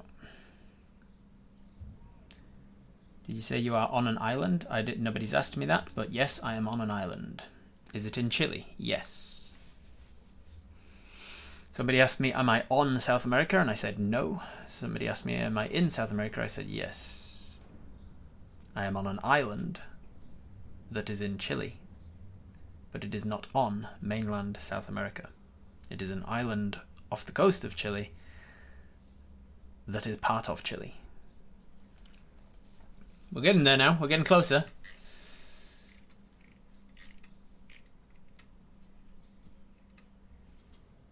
Where am I? Is it an island? Yes. Is it Pascua Island? No. Unless that's... Wait, I think that might be another name for it. Let me double check that. Yes, I believe that is another name for it. I did not know it by that name, but yes, I am on Pascua Island, apparently. The island where they found living remnants of a Neanderthal? What? I hadn't heard of that. What's happening? I'm getting snacks. We're playing a game I invented called Where Am I? Where I think of somewhere on Earth, or well, I think of somewhere, and then I ask you where am I, and you have to ask me yes/no questions and work out where I am. They have currently worked out that I am in the southern hemisphere on dry land on an island off the coast of Chile that is part of Chile, and it is known as Pascua Island. Any further information? Do we know there? Do we know what Pascua Island is? Am I among the Moai? No. I don't believe so. I don't know what that is. Let me just search this Wikipedia article to see if it is. That word does not show up on the Wikipedia article for this place, so I don't believe. Centauri gets it. Alright, I am on Easter Island. Specifically, whereabouts am I on Easter Island? I'm standing on top of something on Easter Island. What is Easter Island famous for?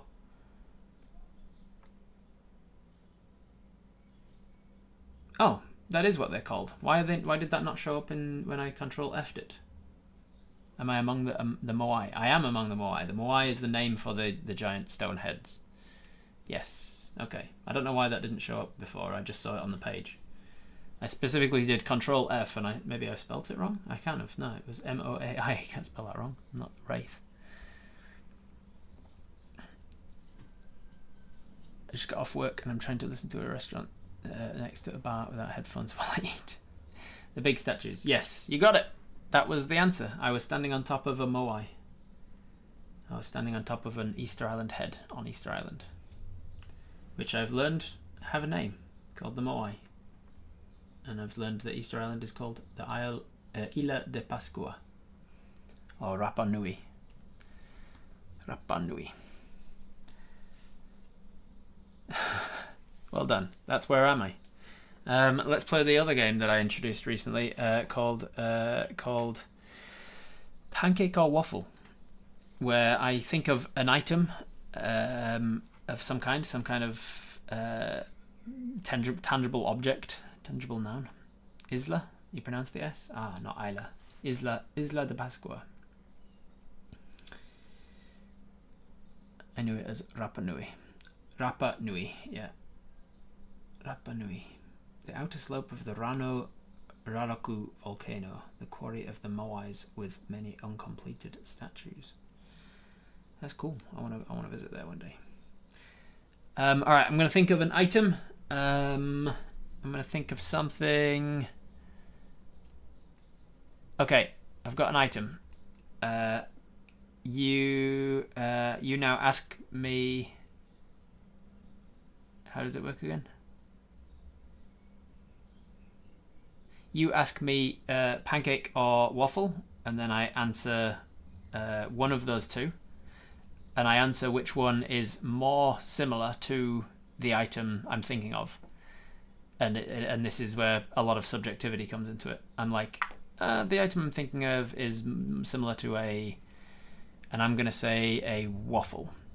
So now that I've given you a waffle, you now give me another item in the house, and you say this other item or waffle, and then I narrow down on what it is that's closer to this thing. Waffle or bottle. Okay, I'm gonna say bottle. So then you say bottle or something else. You don't pick two random items. You gotta pick the one that I said and then add a different item onto it. Does it have to be an item in the house? It doesn't. No, just may have just said that. Waffle or a bottle is what I said. It's a bottle or bowl. Bottle.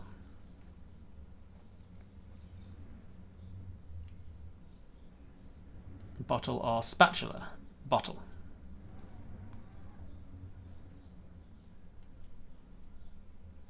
Bottle or moon. Bottle. Bottle or pot plant. Bottle. Bottle or dice. Bottle.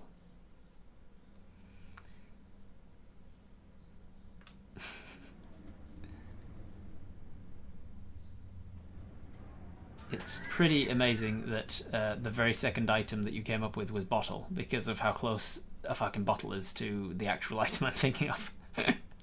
Bottle or dice. Bottle. Bottle or can. Bottle or can.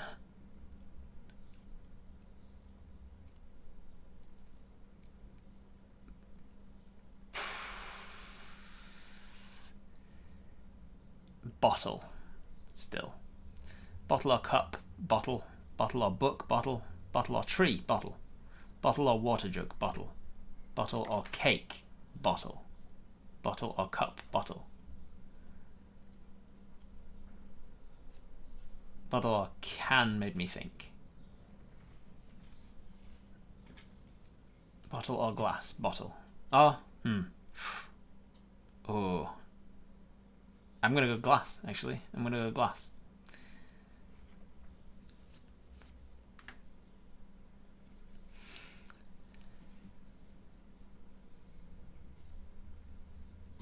Glass is now the item that you're closer with. Glass or tin? Glass.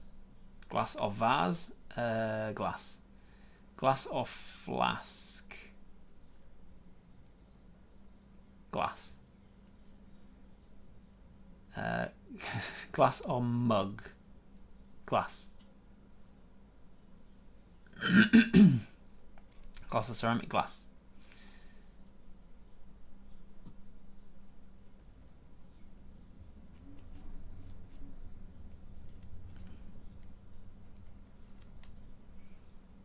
You're all out of ideas. Glass or vase, we said that one. Glass. Glass or champagne flute? Glass. Glass or window? Definitely glass. Glass or paper? Definitely glass. Glass or beaker? I mean, oh.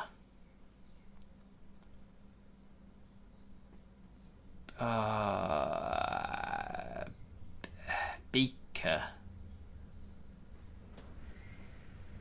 I might have to go beaker. Yeah, I think I have to go beaker. Glass or so beaker or plate? Definitely beaker. Definitely beaker over microscope. Definitely beaker over thermos. Definitely beaker over potion bottle. Beaker over test tube. Beaker or potion bottle? Definitely beaker.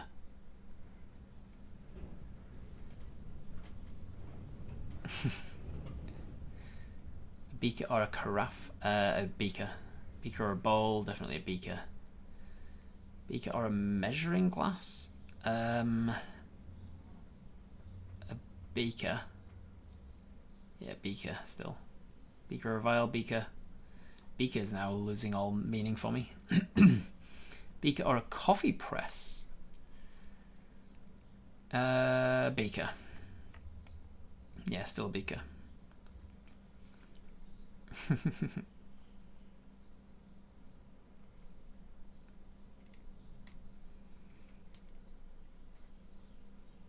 Beaker or a teapot? Definitely a beaker. Beaker or a measure, like what you bake with. Like a measuring cup or something. I would still say a beaker, yeah. I love this game, says Wraith. Okay. I'm glad you like it.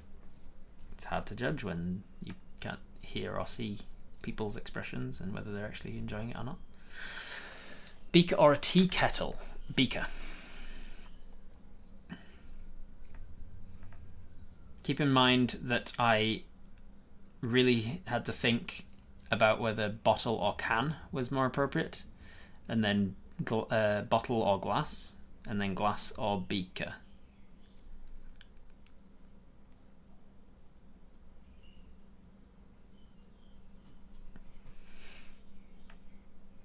Beaker or a stein? Ooh, steins are like those big ass German mugs, right? Those huge drinking glasses. Is that what a stein is? Or am I thinking of something else? Yeah, like a big German glass. A beaker or a stein? I would still say beaker, I think. I still say beaker, I think. Yeah. While we're talking about beakers, we are playing a game called Pancake or Waffle. I have an object in my mind, and you have to work out what that object is by asking me a comparison object. So you start off with pancake or waffle, and I said waffle, and then you said waffle or bottle, and I said bottle, and then you said bottle or you said bottle and a whole bunch of stuff, but eventually you said bottle or glass, and I said glass. Then you said glass or beaker, and I said beaker, and now we're on beaker. Beaker or carton, definitely a beaker. Beaker or sieve, definitely a beaker. Beaker or a saucepan, definitely a beaker. Beaker or a garage water container, definitely a beaker. Beaker or a frying pan is definitely a beaker. Beaker or funnel is definitely a beaker.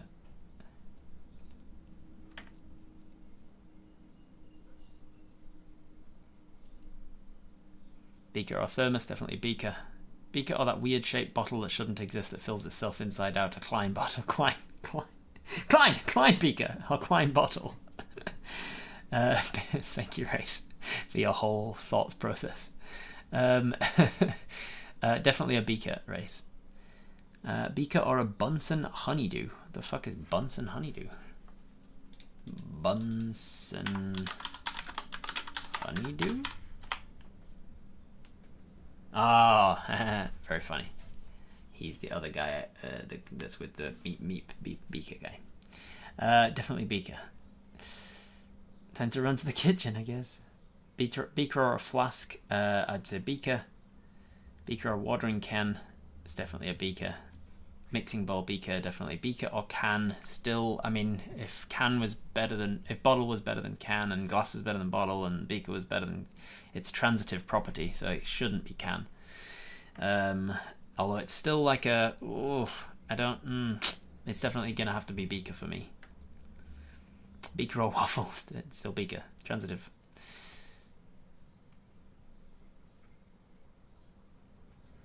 Is it a loop? It is not a loop, it is a transitive property. If something is better than something else, then by definition it should be better than that other thing, really. But it is very subjective. All of this game is very subjective. Because at the end of it, I'm sure I'm going to have people being like, it's way closer to a can than a bottle, what are you talking about? And then I'll have to argue my point. Beaker or a canning jar? What is a canning jar? Canning jar. What is a canning jar? Not just a jar. It seems to just be giving me pictures of a jar. What makes it a canning jar and not a jar? I would say JMT, judging on Google Images, canning jar is definitively closer. Faulty says beaker or jar? Jar! Definitely jar. Beaker or a mason jar? We're onto jar now, everybody. It's what hipsters are drinking cocktails and moonshine out of.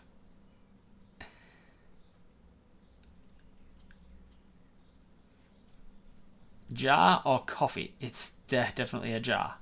We're not quite at it yet, but you are goddamn close. It is I guess we're starting to hone in on what kind of a jar it is, because you found that it's a jar. I was thinking of a jar. Jar or jam jar? We are getting closer. Jam jar is closer than just regular jar. Jar or pickle pot? You got it! Mythical got it! It's a pickle jar. The object I was thinking of was an empty pickle jar. Specifically a big, wide, thick pickle jar. Not like a thin, like a chutney jar or something. I wanted specifically a pickle jar. You got it! See, then we go back and think, what would you, like, bottle? When you said bottle straight away, I was like, fuck, that's close to jar. Bottle is already so close to jar. Normally you have to go through lots of different iterations of, like, scissors or waffle, lampshade or rug. But you just honed in on bottle almost immediately. Bottle or can? So a can holds food. It is designed for holding food, but a bottle, I was thinking of, like, a bottle is closable, like reclosable. Like the pickle jar comes with a lid, and a can doesn't come with a lid. Once you've cut the can off, the top of the can off, it's gone. Like it's an open thing. Like I feel like it's not.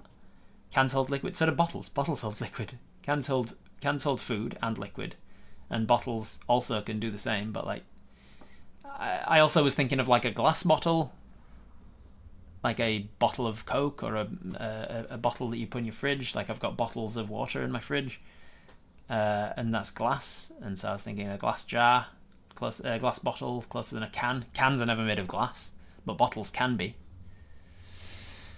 And then when you said that's why when you said bottle or glass, I was like, ooh, okay, I'm gonna have to say glass then, because although a bottle is closable, a glass is definitively made out of the right substance of what I'm looking for. And a jar is basically a lidded beaker. Exactly. When we got to glass or beaker, I was like, a glass has usually got like a taper to it. It's like a tumbler, or it's long and thin, or it's like a champagne flute style. They come in all sorts of different styles, whereas beakers are just beakers. They just like uniform all the way down. They very much look like a pickle jar, just without a lid. So I was like, okay, we got it. Yes, again. Glass bottles are defined by a narrow neck, whereas a can isn't. Yeah, that's why I was struggling. That's why I took my time to think on whether it was bottle or can, because they're both very close. All right. Yes, we're doing it again. Another game. Do we want to play? You like this game more than the other ones? All right.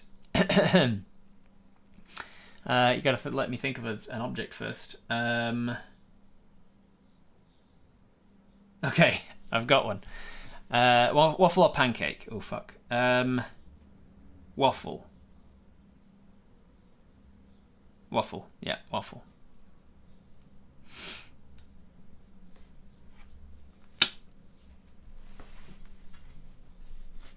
Waffle or moon? Waffle. Waffle or rug? Rug? Rug or book? Rug. Rug or DVD? Rug? Rug or box? Rug, I guess. Rug or notepad?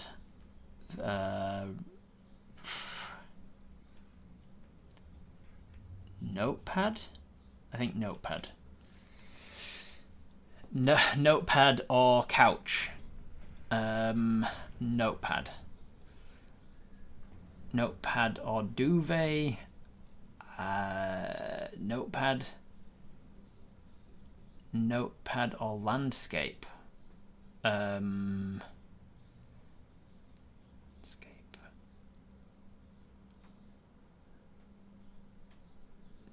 Notepad. Notepad or pants? Pants. Pants, yeah. Pants or fabric? Pants or fabric? Pants. Pants or shoe? Pants. Pants or keyboard? Keyboard. Keyboard or bottle? Thankfully not bottle this time. Keyboard. Keyboard or electronic tablet? Keyboard. Keyboard or lawn? Keyboard. Keyboard or pen?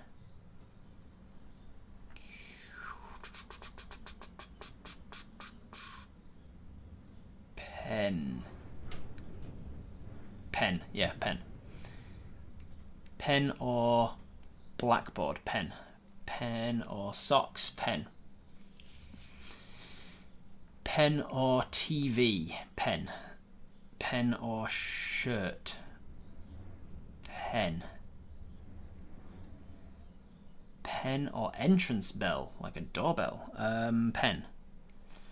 Pen or typewriter? Pen. Pen or green screen? Pen. Keyboard or piano? The pen or piano? Still a pen. Pen or monitor? Pen. Pen or a dictaphone? Pen. Pen or tower? Pen. Pen or microphone? Pen. Pen or dice? Dice. Dice or chalk? Dice. Dice or pencil? Dice. Dice or phone? Dice. Dice or spell cards? Dice. Dice or phone? Dice.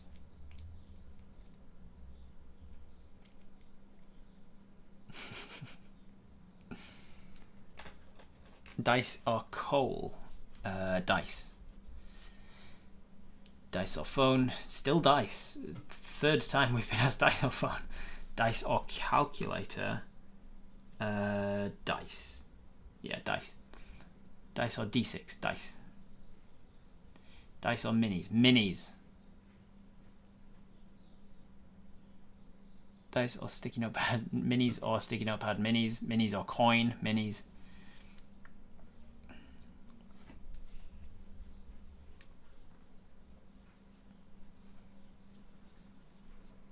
Minis or shelf? Definitely minis. Minis or humans? Ooh. Minis. Minis or D&D? Minis. Minis or big boy minis? Minis or abacus minis?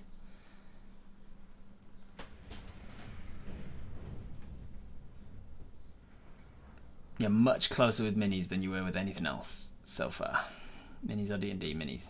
Minis or con thingies collection? Minis. Minis or animals? Minis. Minis or beasts? Minis. Minis or weapons? Minis.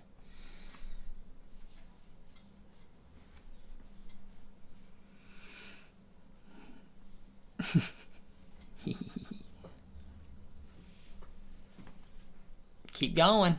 Minis are props. Minis. Minis are frogs. Minis. Minis are dolls.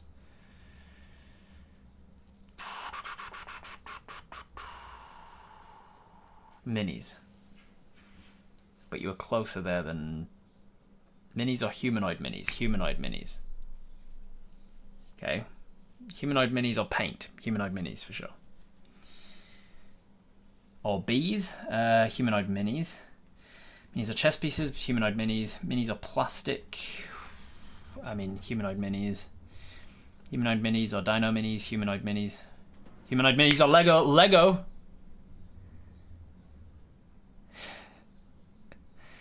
We're getting real close now, Joe, baby. Lego or Mary G statue? Lego.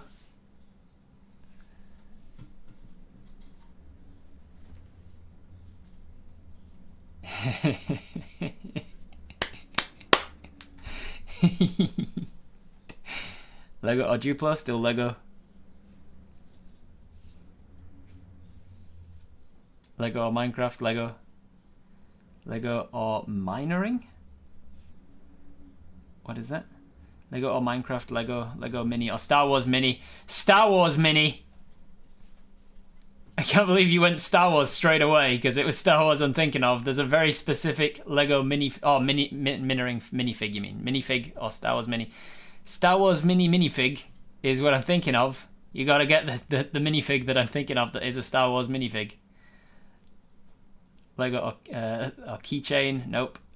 Lego Men, yes. Star Wars Mini or Darth Vader Lego figure! Karen got it! Karen got it with a Darth Vader Lego minifig. That is exactly what I was thinking of. Darth Vader Lego minifig. We got it! We got there from pancake or waffle. Nice. Good job. Started with pancake or waffle. And we got to Star Wars Darth Vader Lego minifig. What other Lego minifig would you want to have? Exactly. It's so lucky that you said Star Wars straight away, rather than having to go through all the different Lego minifig sets, like Harry Potter Lego minifigs and everything else. God damn it! Again. I'm afraid I don't have time to go again because a friend of mine's birthday, not birthday, sorry. A friend of mine is hanging out with me today. So, and I said I'd be free from about 3:30. So, and that's now. That's in 3 minutes. So I gotta shoot. Unfortunately, this was fun though. We should definitely play this again. I went, what would Rob pick? The reason for it is that I have a dice tower over here sitting on my desk, a dice tower rollable that is made out of Lego. So I was looking around thinking, oh, what's an object in the house? And I was like, oh, Lego. Let's go Lego minifig. And then I just picked like Darth Vader was the first Lego minifig in my mind that I was like, let's go with Darth Vader Lego minifig.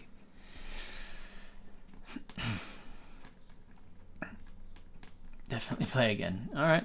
You guys enjoyed that game more than I thought you would. But that was fun. Because of Spidey. Yeah, maybe Spidey influenced my brain to think of Star Wars immediately. There's some, like when you're asking in your mind, you've got to think: is a Darth Vader Lego minifig more closely resembling a rug or the moon? And you're like, I guess a rug for the size, like it's more the size of a rug. And then like is it more like this or a pen? And I was like, a pen is relatively small. It's like longer than it is wide, and there's lots of individual parts to it, and it's usually made of plastic. So I was like, pen. Okay, pen is getting closer now. The entire game is like just the subjective is a Darth Vader Lego minifig more close. At one point, it came down to a toss up between two things, and I was like, this one's less colourful, and Darth Vader's mostly black, so I guess this one. It literally came down to the fact that Darth Vader has fewer colours on him, and I was like, all right, I'll go with the one that's less colourful then.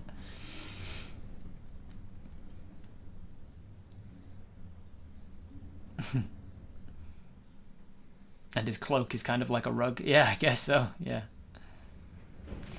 All right.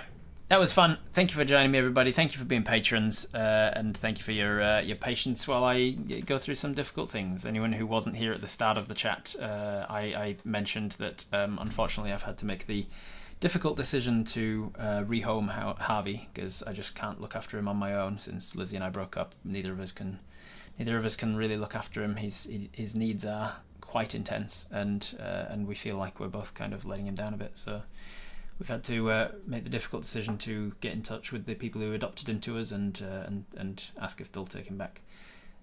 So that's the news that I'm going through at the moment. So thank you very much with your patience while I'm having this sort of emotional time. It's been pretty difficult to deal with, and I appreciate all of your support.